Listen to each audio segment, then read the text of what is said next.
Friends, welcome to the channel quick book learner. I am Sakshi और जो हम पढ़ रहे हैं वो अपने लुसेंट की कंप्लीट सीरीज़ पढ़ रहे हैं। लुसेंट एक ऐसी बुक है जो हर एग्जाम के पॉइंट ऑफ व्यू से बहुत इंपॉर्टेंट होती है। तो आज जो हम लुसेंट में टॉपिक पढ़ रहे हैं वो हमारा 6 टॉपिक है जो रिलेटेड है जैन धर्म से। तो हम आज जो पढ़ेंगे वो किसके बारे में पढ़ेंगे? जैन धर्म के बारे में पढ़ेंगे। तो जैन धर्म के संस्थापक एवं प्रथम तीर्थंकर, मतलब अगर हम बात करते हैं कि जैन धर्म को किसने जैन धर्म को स्थापित किया था, तो जैन धर्म के जो संस्थापक थे और प्रथम तीर्थंकर जो थे उनका नाम क्या था? उनका नाम ऋषभदेव था। जैन धर्म के 23वें तीर्थंकर पार्श्वनाथ थे। तो 23वें नंबर के जो तीर्थंकर थे वे कौन थे? पार्श्वनाथ थे, जो काशी के इक्ष्वाकु वंश राजा अश्वसेन के क्या थे? पुत्र थे। तो पार्श्वनाथ जो थे वो कौन से वंश से थे? इक्ष्वाकु वंश के राजा जो थे अश्वसेन के क्या थे? पुत्र थे। इन्होंने 30 वर्ष की अवस्था में संन्यास जीवन को क्या किया था? स्वीकारा था। इनके द्वारा दी गई शिक्षा थी, किसके बारे में हम पढ़ रहे हैं? हम 23वें तीर्थंकर पार्श्वनाथ के बारे में पढ़ रहे हैं कि इन्होंने शिक्षाएं दी थी। शिक्षा क्या दी थी? हिंसा नहीं करना, सदा सत्य बोलना, चोरी न करना तथा संपत्ति न रखना। और अभी हमने पढ़ा पहले तीर्थंकर ऋषभदेव थे, 23वें तीर्थंकर पार्श्वनाथ थे और महावीर स्वामी जो थे वो जैन धर्म के 24वें क्या और अंतिम क्या थे? तीर्थंकर थे। अब हम बात करते हैं महावीर का जन्म। महावीर का जो जन्म था वो कब हुआ था? 540 ईसा पूर्व में कुंडग्राम वैशाली में हुआ था। इनके पिता जो थे सिद्धार्थ जो थे वो कौन से कुल से थे? ज्ञात्रिक कुल किसके? सरदार थे। और माता त्रिशला लिच्छवी राजा चेटक की क्या थी? बहन थी। तो फ्रेंड्स, ये क्वेश्चन कई बार एग्जाम में पूछ चुका है। महावीर का जन्म कब हुआ था? 540 ईसा पूर्व में कुंडग्राम। कुंडग्राम कहाँ है? वैशाली में हुआ था। और इनके पिता जो सिद्धार्थ थे, महावीर के पिता का नाम क्या था? सिद्धार्थ था। ये कौन से कुल से थे? ज्ञात्रिक कुल के सरदार थे। और माता जो थी वो त्रिशला, माता का नाम क्या था? त्रिशिला। ये लिच्छवी राजा चेटक की क्या थी? बहन थी। महावीर की पत्नी का नाम यशोदा, पत्नी का नाम क्या था? यशोदा, एवं पुत्री का नाम अनोजा प्रियदर्शनी था। तो पुत्री का नाम क्या था? अनोजा प्रियदर्शनी। महावीर के बचपन का नाम क्या था? बचपन का नाम अगर हम बात करते हैं, महावीर के बचपन का नाम वर्धमान था। इन्होंने 30 वर्ष की उम्र में माता पिता की मृत्यु के पश्चात अपने बड़े भाई नंदीवर्धन से अनुमति लेकर संन्यास जीवन को क्या किया था? स्वीकारा था। तो कितनी वर्ष की आयु में इन्होंने संन्यास जीवन को स्वीकारा था? तो 30 वर्ष की आयु में इन्होंने क्या किया था? अपने घर को त्याग कर क्या किया था? संन्यास जीवन को स्वीकारा था। 12 वर्षों की कठिन तपस्या के बाद महावीर को जृंभिक के समीप ऋजुपालिका नदी के तट पर, कौन सी नदी के तट पर? ऋजुपालिका नदी के तट पर साल वृक्ष के नीचे तपस्या करते हुए संपूर्ण ज्ञान का क्या हुआ था? बोध हुआ। इसी समय से महावीर जिन, अब महावीर को क्या कहा जाने, जब उनको ज्ञान की प्राप्ति हो गई तो महावीर को क्या कहा जाने लगा? जिन, जिसका अर्थ होता है विजेता। अहर्त कहा जाने लगा, मतलब पूज्य। और निर्ग्रंथ कहा जाने लगा, मतलब वो किसी भी तरीके के बंधन में नहीं है, बंधनहीन है। तो इस तरीके से महावीर को क्या कहा जाने लगा था? जिन, अहर्त और निर्ग्रंथ क्या कहलाए थे वो। अब महावीर ने अपना उपदेश कौन सी भाषा में दिया था? तो प्राकृत भाषा या अर्धमागधी भाषा में दिया था। महावीर के अनुयायियों को मूलतः क्या कहा जाता है? निग्रंथ कहा जाता है। तो महावीर को, जो भी महावीर को फॉलो करते थे, उनके अनुयायी जो थे उनको क्या कहा जाता था? निग्रंथ कहा जाता था। महावीर के प्रथम अनुयायी उनके दामाद जो थे, मतलब पहले जो उनके शिष्य बने थे महावीर के, वो कौन थे? उनके दामाद थे, जो जिनका नाम क्या था? जामिल था। प्रथम जैन भिक्षुणी जो बनी थी वो कौन थी? तो जैन भिक्षुणी नरेश दधिवाहन की पुत्री चंपा थी। तो अगर भिक्षुणी, जैन भिक्षुणी की बात करते हैं तो कौन थी? चंपा थी। नरेश दधिवाहन की क्या थी? वो पुत्री थी। महावीर ने अपने शिष्यों को 11 गणधरों में क्या किया था? विभाजित किया था। तो अपने शिष्यों को कितने गणधरों में क्या किया था? विभाजित किया था। कितने गणों में विभाजित किया था? कितने ग्रुप्स में विभाजित किया था? तो 11 गणधरों में क्या किया था? विभाजित किया था। आर्य सुधर्मा अकेला ऐसा गंधर्व था जो महावीर की मृत्यु के बाद भी जीवित रहा और जो जैन धर्म का प्रथम थेरा या मुख्य उपदेशक हुआ।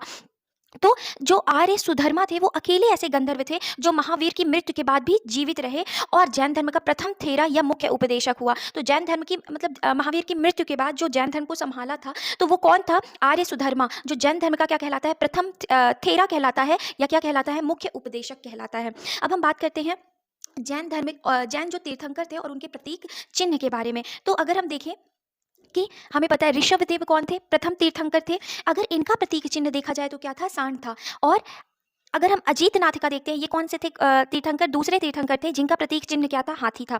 तीसरे जो जैन तीर्थंकर थे वो कौन थे? संभव, जिनका प्रतीक चिन्ह क्या था? घोड़ा था। सप्तम जो 7वें नंबर के थे वो कौन थे? सांपर्श्व थे। इसमें सारी चीजें नहीं दी हुई हैं, कुछ प्रमुख के नाम दिए हुए हैं। तो जो 7वें नंबर के थे उनका क्या नाम था? संपार्श्व था। स्वास्तिक उनका क्या था? प्रतीक चिन्ह था। शांति जो कि 16वें क्या थे? जैन तीर्थंकर थे, उनका प्रतीक चिन्ह जो था वो क्या था? हिरण था। नामी 21वें थे जिनका प्रतीक चिन्ह क्या था? नीलकमल था। अरिष्टनेमी 22वें थे जिनका प्रतीक चिन्ह शंख था। पार्श्व जो थे वो 23वें थे जिनका प्रतीक चिन्ह क्या था? सर्प था। और महावीर जो थे वो 24वें थे जिनका प्रतीक चिन्ह क्या था? सिंह था। अब 2 जैन तीर्थंकरों ऋषभदेव और अरिष्टनेमी के नामों का उल्लेख ऋग्वेद में मिलता है। तो किनका नाम हमको ऋग्वेद में देखने को मिलता है? 2 तीर्थंकरों का, एक ऋषभदेव और दूसरे अरिष्टनेमी।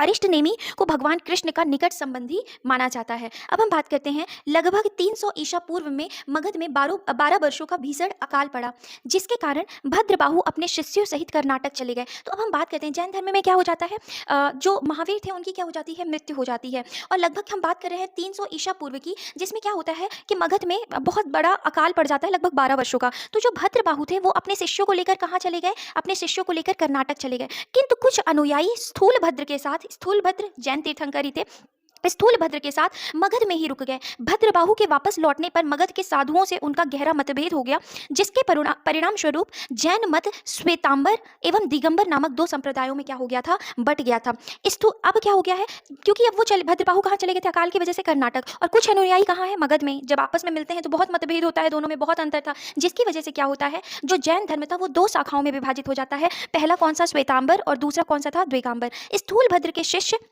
क्या कहलाए, श्वेतांबर कहलाए, वे श्वेत वस्त्र धारण करने वाले थे। और भद्रबाहु के शिष्य जो कर्नाटक चले गए थे, तो भद्रबाहु के शिष्य क्या कहलाए, दिगंबर कहलाए, नग्न रहने वाले कहलाए, ये कपड़े धारण नहीं करते थे। अब हम बात करते हैं जैन संगीतियों के बारे में, कि प्रथम जैन संगीति जो हुई थी वो कब हुई थी, 300 ईसा पूर्व में। कहाँ हुई थी, पाटलिपुत्र में, और अध्यक्ष कौन थे, स्थूलभद्र थे। द्वितीय जो संगीति हुई थी वो 6ठी शताब्दी में हुई थी। कहाँ हुई थी, स्थल कहाँ, वल्लभी, जो कि गुजरात में है, और अध्यक्ष कौन थे, क्षमा श्रवण जो थे वो क्या है, अध्यक्ष थे।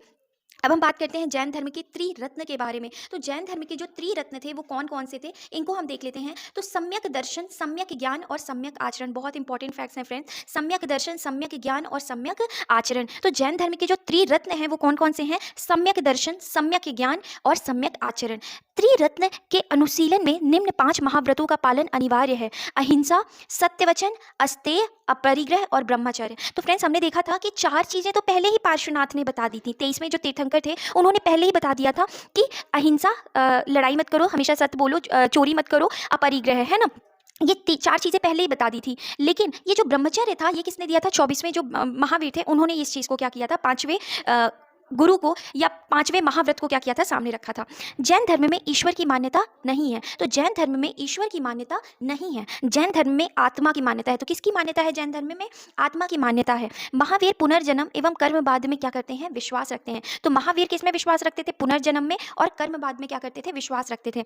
जैन धर्म के सप्तभंगी ज्ञान के अन्य नाम, जो सप्तभंगी ज्ञान था उनके अन्य नाम क्या थे, स्यादवाद और अनेकांतवाद है। तो जैन धर्म में जो ज्ञान थे, सप्तभंगी 7 ज्ञान थे, उनको किस नाम से जाना जाता था, अन्य नाम स्यादवाद के नाम से या अनेकांतवाद के नाम से क्या किया जाता था, जाना जाता था। जैन धर्म ने अपने आध्यात्मिक विचारों को सांख्य दर्शन से क्या किया था, ग्रहण किया था। हमने पढ़ा था फ्रेंड्स कि सांख्य दर्शन जो है दर्शनों में क्या था, सबसे पुराना या प्राचीन दर्शन हुआ करता था। तो जैन धर्म में अपने आध्यात्मिक विचार, जैन धर्म ने अपने आध्यात्मिक विचारों को कहाँ से ग्रहण किया था, तो सांख्य दर्शन से ग्रहण किया था।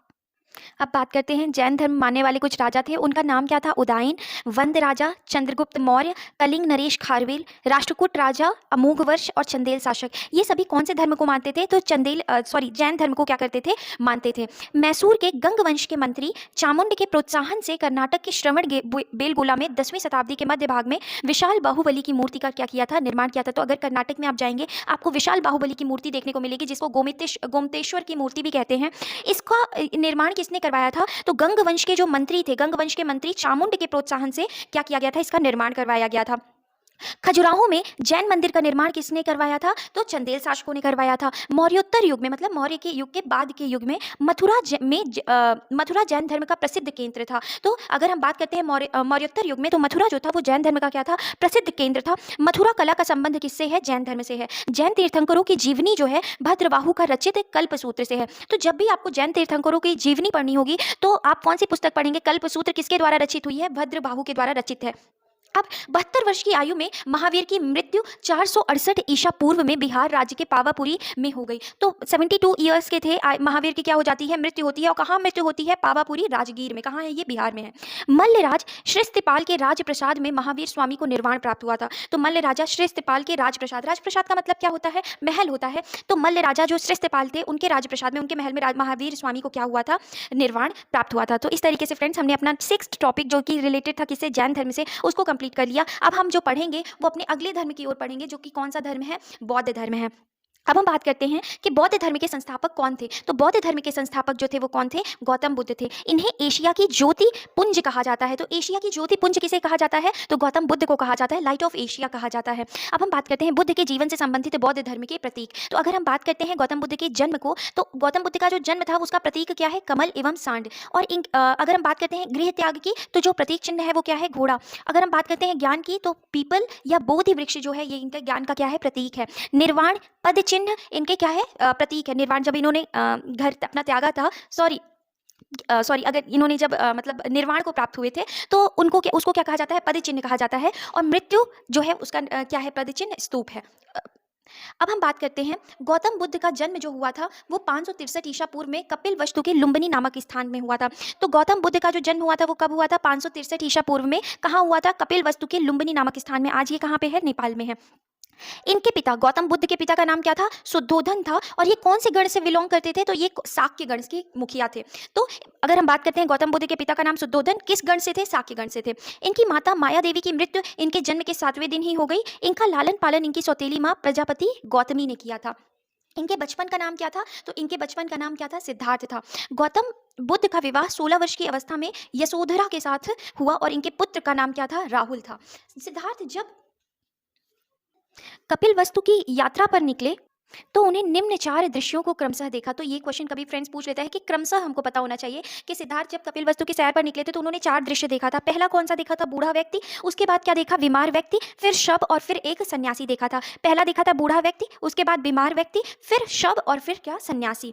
सांसारिक समस्याओं से व्यथित होकर सिद्धार्थ ने 29 वर्ष की अवस्था में क्या किया था? गृह त्याग दिया, जिसे बौद्ध धर्म में क्या कहा जाता है? महाविनिष्क्रमण कहा जाता है। तो गौतम बुद्ध के घर को त्याग देने की जो प्रक्रिया थी उसको क्या कहा जाता है? बौद्ध धर्म में महाविनिष्क्रमण कहा जाता है। गृह त्याग करने के बाद सिद्धार्थ ने वैशाली के अलार कलाम से सांख्य दर्शन की क्या की थी? शिक्षा प्राप्त की थी। तो अलार कलाम उनके गुरु थे। जब उन्होंने गृह त्याग किया तो उनको सांख्य दर्शन की उन्होंने शिक्षा ग्रहण की। किससे? अलार कलाम से। अलार कलाम सिद्धार्थ के क्या थे? ये प्रथम गुरु हुए। तो अलार कलाम जो थे वो सिद्धार्थ के क्या थे? प्रथम गुरु थे। अलार कलाम के बाद सिद्धार्थ ने राजगिरी के रुद्र करामपुत्र से शिक्षा ग्रहण की। तो अभी दूसरे गुरु कौन? रुद्र करामपुत्र से उन्होंने क्या की थी? शिक्षा ग्रहण की थी। उरुवेला में सिद्धार्थ को कौंडिन्य, वप्पा, भादिया, महानाभा एवं असागी नामक 5 साधक मिले। तो मतलब 5 साधक मिले, मतलब 5 शिष्य मिले। कौंडिन्य, वप्पा, भादिया, महानामा और असागी नामक 5 क्या मिले थे? साधक मिले, जो साधना कर रहे थे, जो मतलब उनके साथ क्या कर रहे थे? साधना कर रहे थे। बिना अन्न जल ग्रहण किए 6 वर्ष की कठिन तपस्या के बाद 35 वर्ष की आयु में वैशाख की पूर्णिमा की रात निरंजना नदी के किनारे पीपल वृक्ष के नीचे सिद्धार्थ को क्या हुआ था? ज्ञान की प्राप्ति हुई थी। ज्ञान प्राप्ति के बाद सिद्धार्थ किस नाम से जाने गए? तो सिद्धार्थ बुद्ध नाम से जाने गए। और वही स्थान जहां उनको ज्ञान की प्राप्ति हुई थी वो क्या कहलाया? तो वो कहलाया बोध गया। बुद्ध ने अपना प्रथम उपदेश जो दिया था, मतलब ज्ञान की प्राप्ति हो गई है, तो अब वो अपना प्रथम उपदेश जो देंगे वो कहाँ देंगे? सारनाथ में देंगे, जिसे ऋषि पत्नम भी कहा जाता है, जिसे बौद्ध ग्रंथों में क्या कहा जाता है? प्रथम उपदेश धर्म चक्र प्रवर्तन कहा जाता है। गृह त्याग बौद्ध धर्म में क्या कहा जाता है? महाविनिष्क्रमण कहा जाता है। और अगर उन्होंने जो प्रथम उपदेश दिया था उसे क्या कहा जाता है? धर्म चक्र प्रवर्तन कहा जाता है। बुद्ध ने अपने उपदेश जनसाधारण की भाषा पाली में दिए। तो बुद्ध ने अपने उपदेश किस में दिए थे? पाली भाषा में दिए थे। बुद्ध ने अपने उपदेश कौशल, वैशाली, कौशाम्बी और अन्य राज्यों में दिए। तो कौशल, वैशाली, कौशाम्बी और अन्य राज्यों में उन्होंने अपने क्या किए थे? उपदेश दिए थे। बुद्ध ने अपनी सर्वाधिक उपदेश, ये इंपॉर्टेंट फैक्ट बेटा, सबसे ज्यादा उपदेश कहाँ दिए थे? कौशल देश की राजधानी श्रावस्ती में दिए थे। तो सबसे ज्यादा उन्होंने उपदेश कहाँ दिए थे? कौशल देश की राजधानी श्रावस्ती में दिए थे।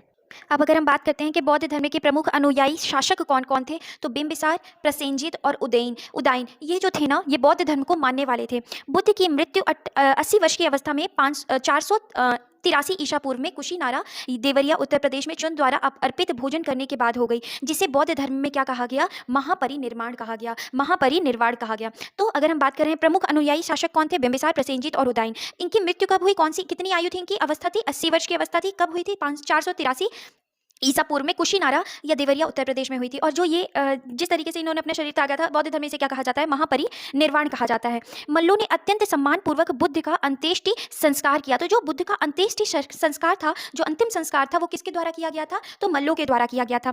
एक अनुश्रुति के अनुसार मृत्यु के बाद बुद्ध के शरीर के अवशेषों को 8 भागों में बांटकर उन पर 8 स्तूपों का क्या किया गया? निर्माण किया गया। तो 8 भाग और 8 स्तूपों का क्या किया गया था? निर्माण किया गया था। बुद्ध के जन्म एवं मृत्यु की तिथि को चीनी परंपरा के कैंटोन अभिलेख अभिलेख के आधार पर निश्चित किया गया है। तो चीनी परंपरा के कैंटोन अभिलेख के आधार पर इनकी जन्म की तिथि और इनका मृत्यु का जो समय था, इसको क्या किया गया है, निश्चित किया गया है। बौद्ध धर्म के बारे में हमें विशद ज्ञान त्रिपिटक, बौद्ध धर्म के बारे में जो हमें ज्ञान प्राप्त होता है वो त्रिपिटक से प्राप्त होता है। त्रिपिटक कौन कौन से? विनय पिटक, सूत्र पिटक और अभिधम्म पिटक से प्राप्त होता है। तीनों पिटकों की जो भाषा है वो कैसी है? पाली भाषा है। बौद्ध धर्म मूलतः कैसे थे? अनीश्वरवादी। अनीश्वरवादी मतलब ये भी जैन धर्म की तरह ईश्वर में विश्वास नहीं करते थे, इनमें आत्मा की परिकल्पना भी नहीं थी। एक अंतर है किससे? जैन धर्म से। जो जैन धर्म था वो आत्मा को मानता था, लेकिन बौद्ध धर्म ना ही ईश्वर को मानता था और ना ही आत्मा को मानता था। बौद्ध धर्म में पुनर्जन्म की क्या थी? मान्यता थी। तृष्णा को छीड़ हो जाने की अवस्था को ही बुद्ध ने निर्वाण कहा था। तो तृष्णा को छीड़ हो जाने मतलब जो भी आपकी इच्छाएं हैं, जब वो सभी इच्छाएं खत्म हो जाती हैं तो उसी को बुद्ध ने क्या कहा है? निर्वाण कहा है। विश्व दुखों से भरा है का सिद्धांत बुद्ध ने उपनिषद से लिया। तो जो विश्व दुखों से भरा हुआ है, इस सिद्धांत को बुद्ध ने लिया था, वो कहाँ से लिया था? उपनिषद से लिया था। बुद्ध के अनुयायी दो भागों में विभाजित थे। तो भिक्षुक, बौद्ध धर्म के प्रचार के लिए जिन्होंने संन्यास ग्रहण किया उन्हें क्या कहा जाता था? भिक्षुक कहा जाता था। और उपासक किसे कहा जाता था? गृहस्थ जीवन व्यतीत करते हुए बौद्ध धर्म अपनाने वालों को क्या कहा जाता था? उपासक कहा जाता था। तो जो गृहस्थ जीवन में थे उनको क्या कहा जाता था? उपासक कहा जाता था। और जिन्होंने संन्यास ले लिया था उनको क्या कहा जाता था? भिक्षुक कहा जाता था। बौद्ध संघ में सम्मिलित होने के लिए न्यूनतम आयु सीमा कितनी थी? कम से कम उम्र कितनी होनी चाहिए थी? 15 वर्ष होनी चाहिए थी। बौद्ध संघ में प्रविष्ट होने को उपसंपदा कहा जाता था। तो बौद्ध संघ में प्रविष्ट होने को क्या कहा जाता था? जब आप उसमें सम्मिलित हो जाते थे तो प्रविष्ट होने को क्या कहा जाता था? उपसंपदा कहा जाता है। अब बौद्ध धर्म के त्रिरत्न अगर हम देखें तो बुद्ध, धम्म एवं संघ। और वहीं पे अगर हमने देखा था जो त्रिरत्न किससे थे, जो जैन धर्म में वो त्रिरत्न क्या थे? सम्यक दर्शन, सम्यक ज्ञान और सम्यक आचरण। और यहाँ पे बौद्ध धर्म में जो हम त्रिरत्न देख रहे हैं वो बुद्ध है, धम्म है और क्या है? संघ है। अब हम बौद्ध सभाएं देखते हैं कि बौद्ध सभाओं का क्या, बौद्ध सभाएं कब कब हुई थी या संगीतियाँ कब कब हुई थी। तो प्रथम बौद्ध संगीति जो हुई थी वो कब हुई थी? 583 ईसा पूर्व, जब गौतम बुद्ध की क्या हो जाती है? मृत्यु हो जाती है। कहाँ हुई थी? राजगृह में हुई थी। फ्रेंड्स, इसको स्थान को कैसे याद कर सकते हैं? RVPK, RVPK करके आप क्या कर सकते हो? इसको याद कर सकते हो। तो प्रथम बौद्ध संगीति जो हुई थी समय 583 ईसा पूर्व, स्थान क्या है? राजगृह। अध्यक्ष कौन थे? महाकश्यप। और शासनकाल किसका चल रहा था? अजातशत्रु का चल रहा था। एक बार फिर से फ्रेंड्स रिपीट करते हैं कि प्रथम बौद्ध संगीति कब हुई? जब गौतम बुद्ध की मृत्यु हुई थी। स्थान क्या था? राजगृह। और अध्यक्ष कौन थे? महाकश्यप। और शासनकाल किसका था? अजातशत्रु का था। द्वितीय बौद्ध संगीति जो हुई थी वो 383 ईसा पूर्व में हुई थी। स्थान क्या था? वैशाली। और अध्यक्ष कौन थे? सबाकामी। और शासनकाल किसका चल रहा था? काल अशोक का चल रहा था। तृतीय बौद्ध संगीति 255 ईसा पूर्व में हुई। स्थान क्या था? पाटलिपुत्र। अध्यक्ष कौन थे? मोगलीपुत्र तिष्य। और किसके शासनकाल में हुई थी? अशोक के शासनकाल में हुई थी। चतुर्थ बौद्ध संगीत ईस्वी की प्रथम शताब्दी में शुरू हुई, मतलब ईसा मसीह की जब ईस्वी का शुरू हुआ, ईस्वी का समय शुरू होता है उसी की प्रथम शताब्दी में। और स्थान कहाँ था? कुंडलवन में। अध्यक्ष वसुमित्र या अश्वघोष थे। और शासनकाल किसका चल रहा था? कनिष्क का चल रहा था। चतुर्थ बौद्ध संगीति के बाद बौद्ध धर्म जो था वो दो भागों में क्या हो गया था? विभाजित हो गया था। हीनयान और महायान में क्या हो गया? बौद्ध धर्म विभाजित हो गया। दो भागों में बौद्ध धर्म क्या हो गया? विभाजित हो गया। अब बौद्ध धर्म के महायान संप्रदाय का आदर्श बोधिसत्व है। तो जो महायान जो हैं उनका जो आदर्श है वो क्या है? बोधिसत्व है। बोधिसत्व दूसरों के कल्याण को प्राथमिकता देते हुए अपने निर्वाण में विलंब करते हैं। तो अपने निर्वाण में वो क्या करते हैं कि दूसरों के कल्याण को प्राथमिकता देते हुए अपने निर्वाण में क्या करते हैं? विलंब करते हैं। और हीनयान का जो आदर्श था वो क्या था? अरहत पद को प्राप्त करना। जो व्यक्ति अपनी साधना से निर्वाण की प्राप्ति करते हैं उन्हें ही क्या कहा जाता है? अरहत कहा जाता है। तो जो अपनी साधना से क्या करते हैं? निर्वाण प्राप्त करते हैं उन्हें क्या कहा जाता है? अरहत कहा जाता है। धार्मिक जुलूस का प्रारंभ सबसे पहले बौद्ध धर्म के द्वारा प्रारंभ किया गया। धार्मिक जुलूस का मतलब धार्मिक जो अगर हम बात करते हैं कि धार्मिक सुधार आंदोलन से था।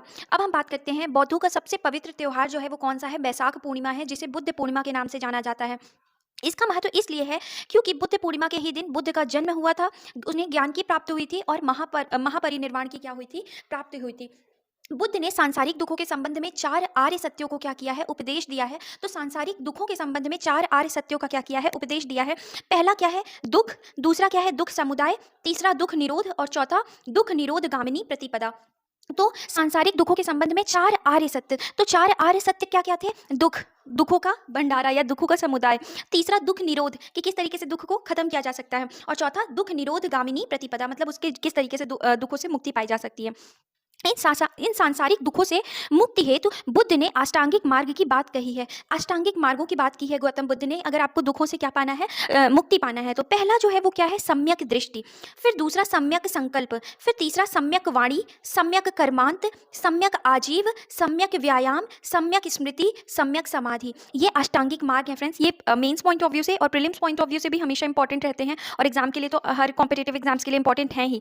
तो सम्यक दृष्टि, सम्यक संकल्प, सम्यक वाणी, सम्यक कर्मांत, सम्यक आजीव, सम्यक व्यायाम, सम्यक स्मृति एवं सम्यक समाधि, ये क्या है, गौतम बुद्ध के द्वारा दिए हुए दुखों से बचने के लिए ये क्या है, अष्टांगिक मार्ग की बात की गई है। अब अगर हम बात करें तो बुद्ध के अनुसार अष्टांगिक मार्गों में के पालन करने के उपरांत मनुष्य की भव तृष्णा नष्ट हो जाती है और उसे क्या प्राप्त हो जाता है, निर्वाण प्राप्त हो जाता है। निर्वाण बौद्ध धर्म का परम लक्ष्य है, जिसका अर्थ है दीपक का बुझ जाना, अर्थात जीवन मरण चक्र से क्या हो जाना, मुक्त हो जाना। बुद्ध ने निर्वाण प्राप्ति को सरल बनाने के लिए निम्न 10 शीलों पर क्या किया है, बल दिया है। वो 10 शील कौन से हैं? अहिंसा, सत्य, अस्तेय, अपरिग्रह, किसी भी प्रकार की संपत्ति न रखना का मतलब होता है अपरिग्रह, मद्य सेवन ना करना, असमय भोजन ना करना, सुखप्रद बिस्तर पर नहीं सोना, धन संचय नहीं करना, स्त्रियों से दूर रहना, नृत्य गान आदि से दूर रहना। गृहस्थों के लिए केवल प्रथम 5 शील। तो गृहस्थों के लिए क्या कहा कि केवल शुरू के 5 शील, तथा भिक्षुओं के लिए सभी 10 शीलों को मानना क्या है, अनिवार्य था। बुद्ध ने मध्यम मार्ग का क्या किया था, उपदेश दिया था। तो बुद्ध ने मध्यम मार्ग या जिसे क्या कहा जाता है, मध्यमा प्रतिपदा का क्या किया था, उपदेश दिया था। अब हम बात करते हैं अनीश्वरवाद के संबंध में बौद्ध धर्म एवं जैन धर्म में क्या है, समानता है। क्योंकि फ्रेंड्स हमने पढ़ा था कि बौद्ध धर्म में भी भगवान पर यकीन नहीं करता था, ईश्वर को नहीं मानता था, और जैन धर्म भी ईश्वर को नहीं मानता था। तो बौद्ध धर्म और जैन धर्म में क्या है, समानता है। जातक कथाएं प्रदर्शित करती हैं, जातक कथाएं जिनमें बौद्ध धर्म की मतलब अगर हम बात करते हैं तो बौद्ध की पुनर्जीवन की सारी कथाओं के बारे में हमको उल्लेख मिलता है। तो जातक कथाएं प्रदर्शित करती हैं कि बोधिसत्व का अवतार मनुष्य रूप में भी हो सकता है तथा पशुओं के रूप में भी हो सकता है। बोधिसत्व के रूप में पुनर्जन्मों की दीर्घ श्रृंखला के अंतर्गत बुद्ध ने शाक्य मुनि के रूप में अपना अंतिम जन्म प्राप्त किया। तो बोधिसत्व के रूप में पुनर्जन्मों की दीर्घ श्रृंखला के अंतर्गत बुद्ध ने शाक्य मुनि के रूप में अपना अंतिम जन्म क्या किया, प्राप्त किया। किंतु इसके उपरांत मैत्रेय तथा अन्य अनाम बुद्ध अभी अवतरित होने क्या है, शेष है। ये ऐसी बातें हैं।